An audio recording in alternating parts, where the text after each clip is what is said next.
ஆன்மீக நண்பர்கள் அனைவருக்கும் வணக்கங்கள். இன்றைக்கி எதை பற்றி பார்க்க போகிறோம்னா, இந்த புரட்டாசி மாதத்தில்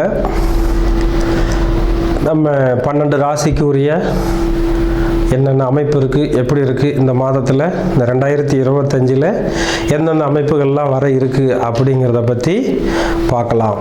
அதை இப்போ இந்த இடத்துல நம்ம உடல்நிலை எப்படி இருக்குது, வருமானம் எப்படி இருக்குது, அடுத்தது நம்ம என்ன தொழில் செய்யலாம், எதில் காதல் வருதா, இல்லது திருமணத்தில் பிரச்சனை இருக்கா, நல்லா இருக்கா, இன்னும் இந்த தொழில் ரீதியாக என்ன வருமானம் இருக்கா, செலவு இருக்கா, எதில் நம்ம அதிகமாக இன்வெஸ்ட் பண்ணலாம், பண்ண வேண்டாம் அப்படிங்கிற தன்மைகள் எல்லாம் இந்த அமைப்பில் நம்ம கொஞ்சம் விரிவாக பார்த்து அதுக்கான என்ன சொல்யூஷன், என்ன செய்யலாம் அப்படிங்கிற தன்மையில் நம்ம இப்போ இந்த புரட்டாசி மாத பலன்களை பார்க்கலாம்.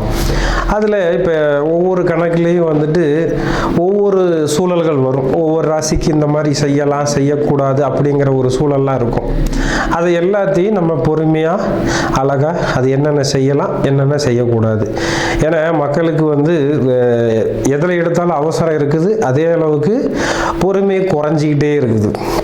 அப்போ அந்த பொறுமையாக என்ன சொல்ல வரோம், அதில் இருக்கிற ப்ளஸ் ஆர் மைனஸ் என்ன, அதை தெரிஞ்சு அதை அனுபவப்படுத்தி அதை நீங்கள் உங்கள் லைஃப்பில் பொருத்தி அதை நல்ல ஒரு ஆழ்ந்த சிந்தனையோடு எடுத்துகிட்டு போய் அதை நீங்கள் சரியாக பயன்படுத்திக்கிறீங்கன்னா இந்த ராசி பலன் அந்த விஷயம் இருக்கு இல்லையா, அது மாத ராசி பலன். அப்போ இந்த மாதத்தில் நீங்கள் எதை செஞ்சால் சௌரியமாக இருக்கலாம், எதை செஞ்சால் கொஞ்சம் டிஸ்டர்ப் ஆகும் அப்படிங்கிறத பற்றி இப்போ நம்ம பார்க்கலாம். மிதுன ராசி நேயர்களே, அன்பர்களே அனைவருக்கும் வணக்கம். இந்த மிதுன ராசிக்கு 2025 புரட்டாசி மாதத்தில் என்ன பலன் எப்படி இருக்குன்னு பார்க்கலாம். இந்த மிதுனத்தில் இந்த மாதம் இந்த வருஷத்தில் உங்களுக்கு குரு இருக்கார், அது ஒரு யோகம்தான். அதே அளவுக்கு 9ல் ராகு இருக்குது, அது கொஞ்சம் தன்மைகளை கெடுக்கும் அப்படிங்கிற மாதிரி சொல்கிறது. ஏன்னா அது பாக்கியஸ்தானத்தில் இருக்கிறதுனால பாக்கியத்தை கெடுக்கும். அப்படின்னாலும் உங்களுக்கு 3ஆம் அதிபதி 4 இருக்கிறதுனால நிறைய எழுத்துப்பூர்வமான பிரச்சனைகள் வரும். அதே மாதிரி கம்யூனிகேஷன் சம்பந்தப்பட்ட பிரச்சனைகள் வரும். அதே மாதிரி நண்பர்களால் தொந்தரவு வரும், சகோதரர்களால் தொந்தரவுகள் வரும். அண்ணா தம்பி அப்படிங்கிற சகோதர ஸ்தானத்திலிருந்து கொஞ்சம் தொல்லைகள் வரலாம். அடுத்ததாக ஒரு சில அமைப்புகளில் முன்ன சுகமாக போகிற மாதிரி தெரியுங்க.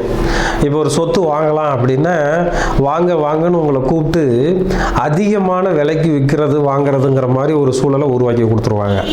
இப்போ அண்ணா தம்பி இருக்கிறாங்க, நான் பார்த்துக்கிறேன் வாங்கன்னு சொல்லி கூப்பிட்டு போயிட்டு டிஸ்டர்ப் பண்ண கொண்டு வந்துடுவாங்க. இந்த மாதிரியும் ஒரு சூழல் நடக்கும். அடுத்ததாக பார்த்தீங்கன்னா ஒவ்வொரு இப்போ மொபைல் இருக்குது, கம்யூனிகேஷன் பண்ணுறதெல்லாம் சிலது இருக்குது இல்லைங்களா, அதெல்லாம் நம்மளை டிஸ்டர்ப் பண்ண ஆரம்பிக்கும். இப்போது இங்கேயே அதை பற்றி பேசும்போதே கம்யூனிகேஷன் வேலை தப்பாக போகிறது. அது இயற்கை, அதை நம்ம ஒன்றும் பண்ண முடியாது. அந்த மாதிரி ஒவ்வொரு சூழல்லையும் இப்போ ஃபோனு அதாவது தொலைத்தொடர்பு அப்படின்னு ஒரு விஷயம் வருது. அதே மாதிரி இந்த மிதுன ராசியில் இருக்கிற நண்பர்களில் சில பேர்லாம் பார்த்தீங்கன்னா இந்த ஆக்டரு, இன்னும் நடிகைகள் இருக்காங்க அப்படின்னா அவங்களுக்கெல்லாம் இந்த ஒரு மாதத்தில் அதை கையெழுத்து போட்டு சைன் பண்ணுறதெல்லாம் கொஞ்சம் குறைச்சிக்கிறது நல்லதுங்க. ஏன்னா இந்த மாதம் சைன் பண்ணுறது அது முடிஞ்ச அளவுக்கு குறைச்சிக்கிறது நல்லது. இல்லைன்னா அது வழியாக கொஞ்சம் சிக்கலும் வரும். அப்போ அந்த சிக்கலை சமாளிக்கிறதுக்கு நம்மளாக அதை சரி பார்த்துக்கணும்.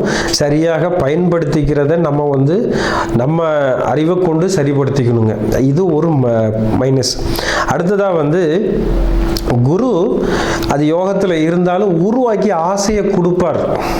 இப்போ அந்த 3ஆம் பாவங்கிறது சிலருக்கெல்லாம் பார்த்தீங்கன்னா சிறு தூர பயணமாக அடிக்கடி வெளியூர் போகிறது வர்றதுன்னு அலைச்சல் நிறைய இருக்குங்க.